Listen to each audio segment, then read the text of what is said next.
no manual, tem um manual da OMS para profissionais médicos, mas eu li, né, todinho, porque eu leio tudo relacionado ao suicídio. E aí tinha uma parte assim: os pacientes que não apresentam transtornos devem ser medicados.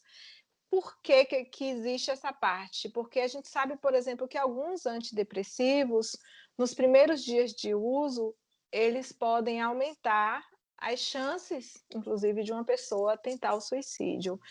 E é uma decisão muito difícil, não é, Tati? Também já conversamos sobre isso numa situação específica, mas essa decisão, medico ou não, porque essa pessoa ela precisa tomar uma medicação, mas eu sei que esse período inicial vai ser um período de risco.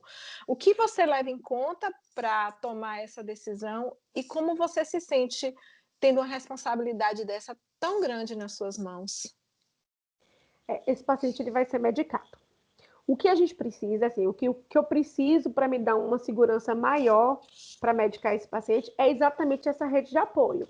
É eu entrar em contato com a família, eu vou dizer para o paciente e dizer para a família que, olha, ele vai começar a usar medicação e tem um risco aumentado no começo, e tem mesmo, às vezes o paciente ele pega a bula e fala assim, mas na bula tem dizendo que quando você faz uso depressivo, você tem um risco de suicídio por isso? Por que isso acontece?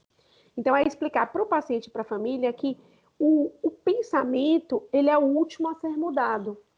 Então, o paciente está naquela ambivalência, né? Quer morrer e quer viver, e aí chega ao ponto de dizer, não, eu realmente quero morrer, porque enquanto o paciente está na ambivalência, ótimo. Mas quando ele melhora, sai do conflito e ele tem certeza, aí com certeza ele vai passar o risco de concretizar é muito maior, né, Raquel? Então, assim, é dizer para o paciente, para a família, de que ele vai usar a medicação e que no começo o pensamento ele não vai mudar, mas a energia muda. Então, o que estava só a nível de pensamento, mas ele não tinha força para fazer, quando ele faz o início, quando ele começa a usar o antidepressivo, ele vai ter o pensamento, que vai estar E a mantido, e a energia. energia. Então, por isso é que tem o risco de realmente, no início do tratamento, ele concretizar o suicídio. Mas quem dá esse suporte para a gente é, primeiro, verbalizar para ele, é explicar para ele o que pode acontecer e estar receptiva para o contato desse paciente e dizer, se você tiver muito desejo, entre em contato comigo, né, me avisa, que a gente vê o que a gente pode fazer, encaminha para o internamento e avisar a família para poder fazer uma vigilância quando tem a necessidade, quando dá para fazer isso, né? Fazer uma vigilância de 24 horas, ter cuidado com objetos pontiagudos, com pessoas que moram em primeiro e segundo andares, né? Em lugares altos. Então, você orientar a família com relação a tudo isso. Quando existe um planejamento muito intenso de suicídio, quando você percebe que o paciente está em risco médio e grave para cometer suicídio, esse paciente ele tem uma indicação de internamento, ele teria uma indicação de internamento. Aqui a gente tem uma dificuldade de ter essa rede, infelizmente. Infelizmente aqui a gente tem que chamar a família e pedir que a família faça vigilância mesmo até os medicamentos fazerem efeito. Porque a gente não tem esse suporte aqui no município, infelizmente. É verdade. Isso de comunicar ao paciente, como você explicou, olha, você explicou de uma forma tão didática, tão clara, tão simples, como esse medicamento vai agir, o que vai mudando em cada etapa, a partir do momento que ele começa a tomar essa medicação, faz com que ele tenha um entendimento, a autonomia, com que ele se sinta, inclusive, protagonista, porque ele sabe, ele tem consciência do processo pelo qual ele está passando. Eu percebo que muitos médicos receitam e tome, e não diz o que é, não fala sobre os efeitos colaterais, não explica. E acha que o paciente não vai ler a bula. O paciente sempre lê a bula.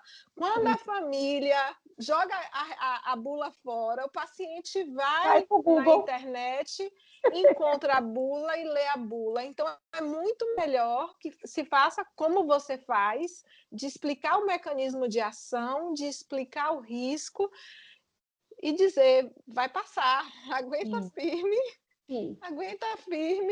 porque vai passar.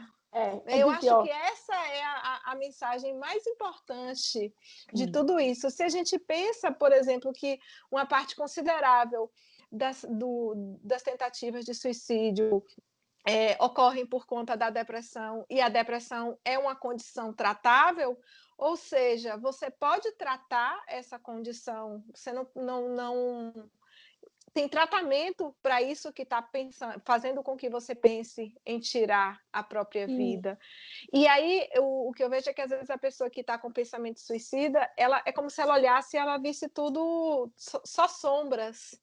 não vê E saída, né? você precisa mostrar que tem saída, precisa mostrar que tem uma luz, mesmo que distante, e que isso pode, e que isso vai melhorar, e que ela vai Sim. ter toda essa rede de apoio. Quando você tem o suporte da família, faz uma diferença tão grande, né, Tati? Quando Nossa, eu digo que o mais difícil é quando você recebe um paciente, que o paciente não tem familiares, ou os familiares estão muito distantes e não tem amigos, e você não tem quem contactar, e você percebe que ele não tem uma sensação de pertencimento.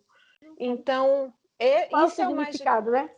Qual é o significado, assim? O que E que me você vê que mantém? aquela pessoa precisa ser cuidada, precisa desse suporte e não tem quem dê esse suporte. Então, quem tem o apoio familiar faz uma diferença fundamental.